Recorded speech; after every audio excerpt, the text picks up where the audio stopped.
Shalom, mari kita memuji Tuhan. Shalom, haleluya, puji Tuhan.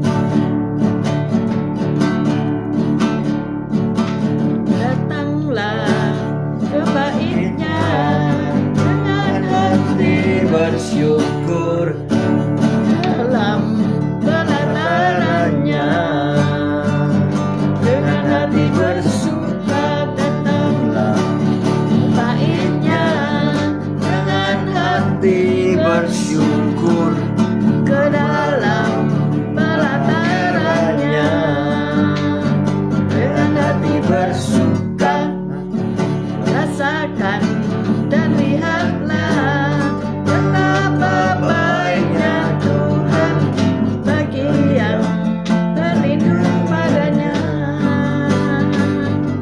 Akan bersorak-sorai, akan bersorak-sorai, bersyukurlah kepada Tuhan, sebab Ia baik, bahwasanya untuk selamanya kasih setianya. Bersyukurlah kepada Tuhan, sebab Ia baik, bahwasanya untuk selamanya, bahwasanya untuk selamanya kasih setianya.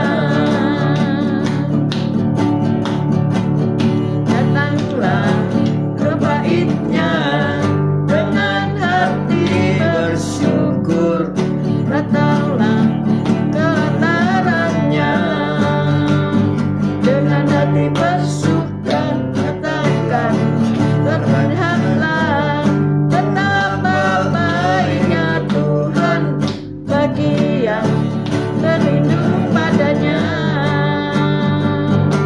Akan bersorak-sorai, akan bersorak-sorai, bersyukurlah kepada Tuhan, sebab Ia baik, bahwasanya untuk selamanya kasih setianya. Bersyukurlah kepada Tuhan, sebab Ia baik, bahwasanya untuk selamanya kasih setianya, bahwasanya untuk selamanya kasih setianya, bahwasanya untuk selamanya kasih setianya. Bersyukurlah. haleluya, puji Tuhan. Selamat pagi Tuhan Yesus, Kau baik, Kau sungguh Allahku yang sungguh sangat baik. Pagi hari ini Kau tetap menyertai kami di dalam siaran gembala, siaran renungan pagi hari ini ya Tuhan. Sebentar lagi Kau baca firman-Mu, merenungkan firman-Mu, Kau buka hati pikiran kami agar kami dapat menerima firman-Mu. Berikan roh pengertian bagi kami agar kami mengerti firman-Mu, dan berikan iman yang kuat bagi kami agar kami dapat melakukan firman-Mu di dalam kehidupan kami ya Tuhan Yesus. Kami serahkan kehidupan kami sepanjang hari ini bersama semua rekan-rekan peserta daripada renungan pagi hari ini ke dalam tangan-Mu, di dalam kuat kuasa-Mu, di dalam perlindungan-Mu, di dalam penyertaan-Mu, di dalam kasih-Mu, juga di dalam berkat-Mu ya Tuhan. Dan Kau tetap berikan kesehatan, kekuatan bagi tubuh kami agar kami dapat melayani Kau lebih lagi. Dalam nama Yesus kami sudah berdoa dan mengucap syukur. Amin, amin, amin. Haleluya, puji Tuhan. Shalom, selamat pagi Cece Emi, Bu Elias, Pak Elias, selamat pagi. Pak Bambang, Bu Vera, selamat pagi. Bu Reni, Pak Fran, selamat pagi. Bu Foni, Pak Paulus Hartono, selamat pagi. Pak Martin, Bu Febi, selamat pagi. Bu Sepsi, Esther, Pak Anton, selamat pagi. Yuk kita baca Lukas 18 ayat 1 sampai 8. Sekarang ini hari Kamis ya. Ingatnya Jumat ya. Ini maunya Jumat terus karena libur ya. Sudah mau pensiun itu seneng libur. Ya bener Kak ya. Tugas. Nanti kalau pensiun pengen kerja, kan gitu manusia ya. Selamat pagi Pak Yusak, selamat pagi Bu Ineke, Bu Ruli, Pak Mei, selamat pagi Tasya Elo. Kita baca Lukas 18 ayat 1 sampai 8. Lukas 18 ayat 1 sampai 8. Perikopnya yaitu perumpamaan tentang hakim yang tak benar. Lukas 18 ayat 1. Yesus mengatakan suatu perumpamaan kepada mereka untuk menegaskan bahwa mereka harus selalu berdoa dengan tidak jemu-jemu. Katanya, dalam sebuah kota ada seorang hakim yang tidak takut akan Allah dan tidak menghormati seorang pun. Dan di kota itu ada seorang janda yang selalu datang kepada hakim itu dan berkata, "Belalah hakku terhadap lawanku." Beberapa waktu lamanya hakim itu menolak, tetapi kemudian ia berkata dalam hatinya, "Walaupun aku tidak takut akan Allah dan tidak menghormati seorang pun, namun karena janda ini menyusahkan aku, baiklah aku membenarkan dia, supaya jangan terus saja ia datang dan akhirnya menyerang aku." Kata Tuhan, "Camkanlah apa yang dikatakan hakim yang lalim itu. Tidakkah Allah akan membenarkan orang-orang pilihannya yang siang malam berseru kepadanya? Dan adakah ia mengulur-ulur waktu sebelum menolong mereka? Aku berkata kepadamu, ia akan segera membenarkan mereka. Akan tetapi jika Anak Manusia itu datang, adakah ia mendapatkan iman di bumi?" Amin. Amin, amin, amin. Tema kita pagi ini bertekun dalam doa ya. Amin. Ada seorang asisten pembuat roti yang bernama Mila. Ia merasa tak berdaya untuk membela diri ketika bosnya atau atasannya menuduhnya telah mencuri roti kismis. Tuduhan yang tidak berdasar ditambah sanksi pemotongan gaji hanyalah sebagian kecil dari perlakuan buruk yang sering dilakukan atasannya ya. Dan ia berseru, "Tuhan, tolonglah aku." Mila berdoa setiap hari. "Bekerja dengan atasanku sangatlah sulit, tetapi aku butuh pekerjaan ini." Yesus pernah bercerita tentang seorang janda yang juga merasa tidak berdaya dan memohon agar ia dibela terhadap orang yang telah menjahati dia. Di dalam ayat 3 kita baca sekali lagi Lukas 18 ayat 3. Dan di kota itu ada seorang janda yang selalu datang kepada hakim itu dan berkata, "Belalah hakku terhadap lawanku." Nah itu, setiap hari ia datang ke rumah hakim tersebut dan berteriak ya untuk membela perkaranya. Selamat pagi Bu Rima, Pak Anton, Bu Sulistiani Titik, Pak Bawi Setio Harwiyadi, selamat pagi. Ya, kembali ke firman, Yesus pernah bercerita tentang seorang hakim yang dimintai tolong tapi tidak menggubris ya. Dan ketika janda ini tiap hari datang dan minta tolong, akhirnya hakim ini meluluskan permintaannya. Respon ini sangat jauh dari respon Bapak kita di surga ya. Kalau Bapak kita di surga, kita berdoa, maka langsung merespon. Walaupun mungkin jawaban doa itu masih belum datang ya. Tetapi kita melihat peristiwa Mila yang dikenakan sanksi, dituduh yang tidak benar oleh atasannya, maka suatu hari atasan Mila mengundurkan diri. Setelah karyawan lain juga ikut mengeluhkan perilakunya. Jadi hal-hal yang tidak benar itu suatu hari Tuhan menyatakan kebenarannya ya. Jadi kalau Anda dalam posisi itu, tetaplah berdoa. Karena hari ini kalau keluar pekerjaan, untuk mendapatkan pekerjaan lagi itu tidak mudah ya. Selamat pagi Pak Edi, selamat pagi. Jadi tetaplah bersikap menjadi orang yang tekun dan menerima semuanya itu, tetapi ambil sikap berdoa. Jangan langsung membuat satu gerakan atau berbantah-bantahan, tidak ada baiknya, tidak ada perlunya, tidak ada hasilnya. Tetapi dengan berdoa kita akan mendapatkan hasil yang spektakuler ya. Seperti janda tadi yang minta dibela perkaranya, maka hakim meluluskan permintaannya. Kita dapat mempercayai Tuhan untuk membenarkan orang-orang pilihannya. Ketika engkau adalah orang pilihan Tuhan, jangan takut. Apapun yang dilakukan manusia terhadapmu tidak akan mempan ya. Hari-hari ini banyak pembulian terhadap mahasiswa, terhadap siswa, dan terhadap orang-orang atau anak-anak kita yang sedang dididik. Tentunya hal ini lepas dari kontrol guru ya. Karena kalau di mahasiswa itu ruangan kuliah kan banyak sekali, apalagi gedung bertingkat ya. Tidak mungkin guru itu akan mengawasi walaupun CCTV dipasang di berbagai sudut ya. Siapa yang akan menonton dan mengamati CCTV itu setiap hari seperti di CIA? Kan tidak mungkin ya. Sepanjang hari kita mentelengi harus ada televisi yang di depan. Iya, seperti keamanan gedung pencakar langit gitu kan, tidak mungkin ya di sekolahan ada dipasang seperti itu.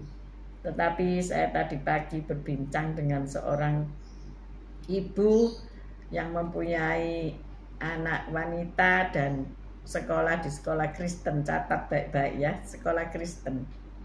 Ternyata di situ pun ada geng-gengan, besti-bestian. Karena bukan besti sungguhan ya. Yang mengumpulkan orang-orang yang bisa dipengaruhi ya. Dikumpulkan teman-teman yang mau tunduk ya, mau nurut gitu ya. Dan ada seorang pemimpinnya. Ternyata ada saudara.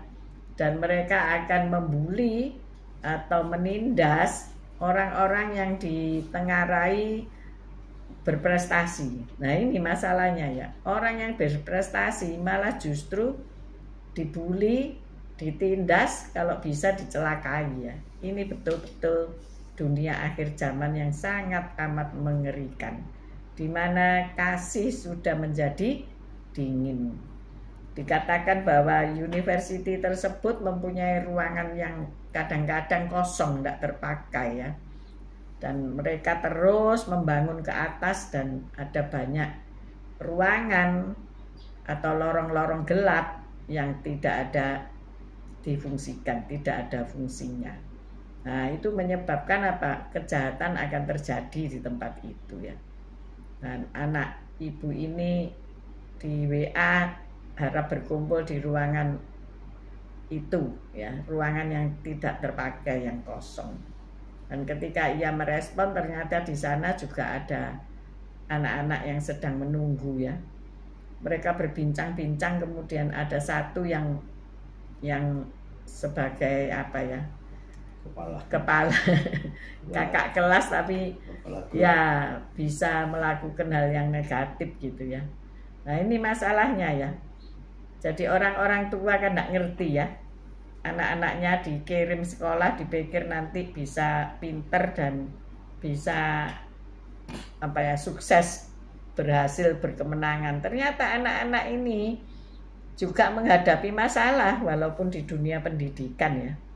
Yang seharusnya menghasilkan orang-orang yang santun, orang-orang yang cerdik cendekia, tetapi malah banyak yang menghasilkan premanisme ya. Saya katakan demikian walaupun itu belum diadakan survei ya. Tapi coba disurvei, saya pengen tahu hasilnya ya. Siapa yang di sini menganggur itu coba bikin tim survei ya, Pak Gem. Kalau pensiun ini, orang-orang pensiun ini ya, daripada bengong, coba jadi tim survei ya, bikin survei keadaan university atau sekolahan dimanapun berada mengenai pertemanan ini ya. Sebab kalau memang itu tidak ada, maka tidak akan terjadi berita-berita viral akhir-akhir ini tentang perkuliahan atau persekolahan, tentang bagaimana geng-geng itu ada dan saling membuli ya. Kalau itu memang tidak ada berita gitu ya. Tetapi berita itu tiap hari ada, saudara ya. Saking ada yang diviralkan, ada yang enggak gitu loh. Dan anak-anak itu tidak berani, kalau terjadi sesuatu tidak berani lapor kepada orang tuanya. Takutnya dia dikeluarkan dari sekolah itu, tidak boleh dari sekolah lagi dan dipindahkan ke sekolah lain. Dan tentu membutuhkan biaya ya kalau pindah ke sekolah lain ya. Loh, ada rekan kami yang demikian ya, anaknya itu masih SD ya, tetapi karena mungkin sedikit nakal ya. Kalau kita dulu nakal waktu SD itu paling disetrap ya sama gurunya, terus dipanggil guru BP gitu ya. Tetapi sekarang ini malah jadi ini ya, geng-gengan ya. Orang tuanya pun juga ngegeng untuk mendesak ya. Ya seperti hakim dan janda ini ya. Banyak orang mendesak untuk menyingkirkan hal-hal yang dia tidak sukai. Nah ini gawat ya. Sampai akhirnya anak itu dipindahkan sekolah gitu. Kan itu menyulitkan ya. Kita ngirim kan untuk supaya dia pandai, supaya dia santun, supaya dia punya adab yang baik. Tetapi baik guru maupun orang tua tidak nyadar gitu. Bahwa kalau kita ini ikut-ikutan tanpa mengetahui duduk persoalannya, ya akan menjadi bencana gitu ya, tidak akan jadi berkat. Maka dari itu pagi hari ini ayo kita tekun mendoakan ya anak-anak kita, keadaan dunia pendidikan kita yang carut marut ini ya. Jadi kita doakan supaya apa? Terjadi pemulihan. Jadi yang jahat yang harus mengundurkan diri ya, bukan yang baik. Jadi kalau saya lihat loh, dunia ini kok kualik ya. Yang baik yang mengundurkan diri, bukan yang jahat yang mengundurkan diri. Karena apa? Nggak mau rame-rame ya. Nah ini, selamat pagi Bu Elsa, sudah sampai Darjo dari kemarin. Puji Tuhan, nikmati Darjo ya. Nanti makan bandeng. Bu Lili, selamat pagi. Nggak tahu di sana sore apa malam ya. Pak Yusak Cipto, selamat pagi. Pak Edi, selamat pagi. Nah, kembali kita kepada permasalahan dalam hidup ini. Maka dari itu kita harus bertekun di dalam iman kita ya. Dan tadi yang ceritanya anaknya mau dibully, mau dikerjai ya. Tetapi karena ada perlindungan Tuhan, maka teman-temannya itu tahu-tahu mengundurkan diri ya, enggak jadi membuli ya, jadi membubarkan diri. Karena ditengarai anaknya rekan saya ini kan juara sesuatu gitu loh, dia menang terhadap perlombaan sesuatu dan itu ditempel di papan pengumuman, ditaruh di koran, media sosial dan sebagainya sehingga jadi terkenal. Hati-hati ya. Orang jadi terkenal tambah dibully loh saudara. Bukannya tambah dilindungi atau menjadi kebanggaan sekolah, enggak, bisa hancur saudara-saudara ya. Maka dari itu tetap rendah hati ya. Oh di New York jam 6.22 ya sore ya. Ya selamat sore menjelang malam. Nah jadi kita doakan anak-anak kita ya, jangan seneng kalau dia itu berprestasi di sekolahan. Mungkin nanti besok dia dicegat. Mungkin dilakukan sesuatu kekerasan pada dirinya. Karena apa? Dosa iri hati, dosa kedagingan itu merasuk ke dalam dunia ini ya. Jadi kita ini orang tua, nenek, kakek, ayo doain anak-anak kita ya. Kita nggak tahu loh mereka ngalami apa ya. Kalau mereka mungkin pulang terus bersembunyi di kamar main HP, ya itu salah satu tanda-tanda ya. Karena dia tidak bisa bersosialisasi dengan baik dan sebagainya, itu perlu kita doakan supaya ada apa? Kesehatan mental ya, ada kesehatan mental. Jadi disinilah kita ngerti apa yang kita harus lakukan ya. Kalau kita melaporkan tidak ada data ya, tidak ada apa itu bukti ya, karena harus ada 1-2 saksi. Kecuali kalau sudah ada kekerasan baru ada bukti. Itu nggak ada bukti karena apa? Itu bully itu kan merusak mental ya, merusak alam pikiran sehingga mungkin dia tidak bisa fokus, sehingga dia tidak bisa menjadi yang terbaik lagi, sehingga dia menarik diri dan sebagainya. Dan itu orang tua tidak bakal tahu ya. Terancam, diancam. Nah, ancaman kan tersembunyi ya, tidak ada buktinya memang. Intimidasi iblis itu masuk ada buktinya? Nggak ada saudara ya. Walaupun otak kita di scan pakai MRI, ya nggak ada data kalau itu habis dibully gitu ya, nggak ada. Tetapi torehan-torehan luka-luka batin itu nyata dalam aktivitas sehari-hari kita. Apakah nanti jadi pendiam, apakah tidak punya teman dan sebagainya ya. Nah itu hal lain lagi yang harus diselidiki oleh psikolog gitu ya. Nah pagi ini ayo bertekunlah dalam doa. Mungkin kau di dalam pekerjaan ya seringkali difitnah, ternyata ada loh. Kalau 10 gitu ada 1 yang begitu ya, tidak semua baik. Coba dicek di area pekerjaan ataupun di area pelayanan ya, 10 orang gitu nanti 1 yang kayak Yudas. Tapi di sini tidak ada ya, tidak ada yang ngaku.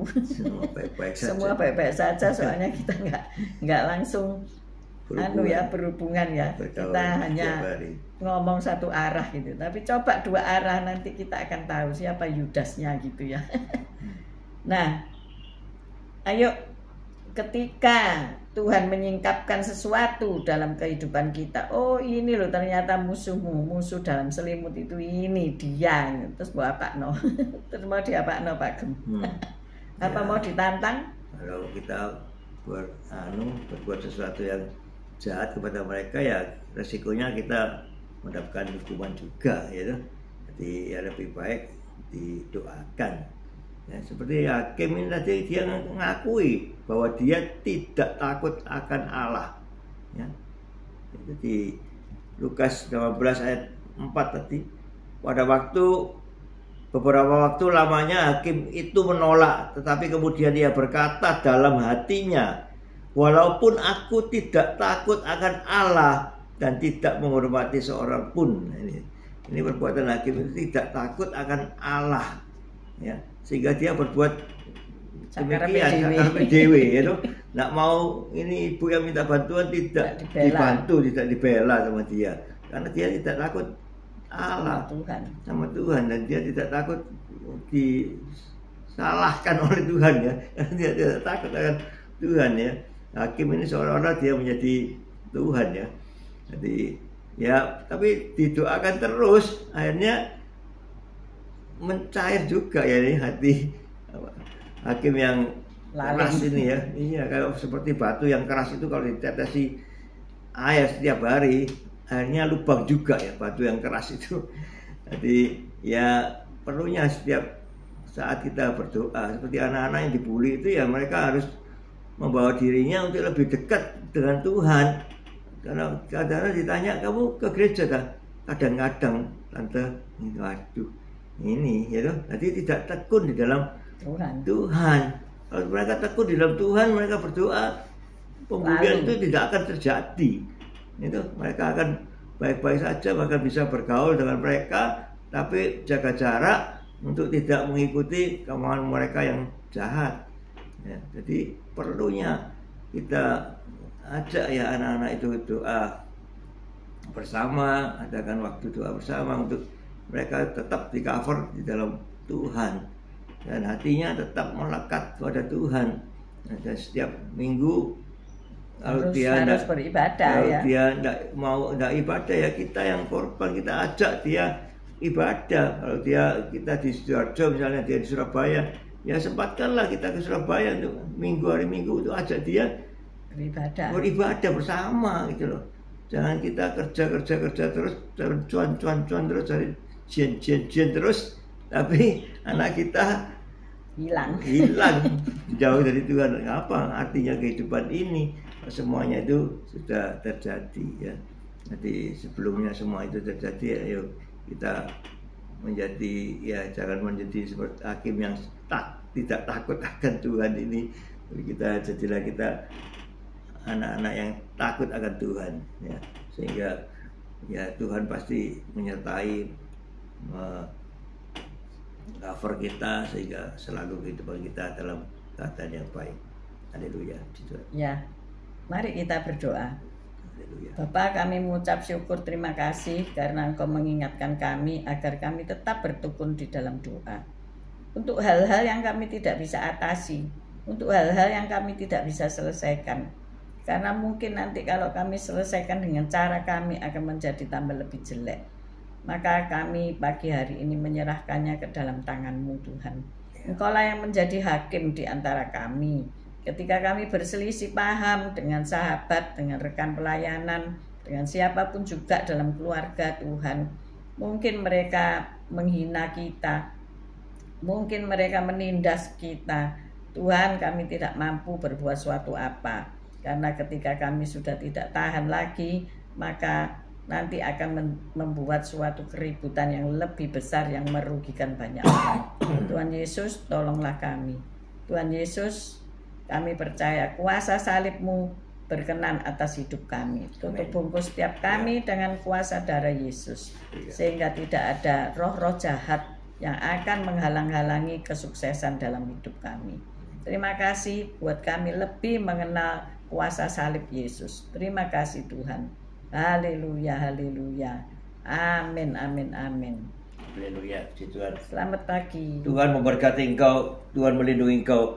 Tuhan menyinari engkau dengan wajahnya dan memberikan engkau kasih karunia. Tuhan menghadapkan wajahnya kepadamu dan memberikan engkau damai sejahtera. Terimalah berkat dari Allah, Bapa, Putra, dan Roh Kudus, berkat kasih, sukacita, damai sejahtera. Mulai pagi hari ini sampai Maranatha, Tuhan Yesus datang untuk kedua kalinya, bahkan sampai selama-lamanya. Mari yang sudah menerima berkat Tuhan, katakan bersama, amin, amin, amin. Haleluya, Tuhan. Weekend, Pak Henry, selamat pagi semuanya. See you tomorrow, guys.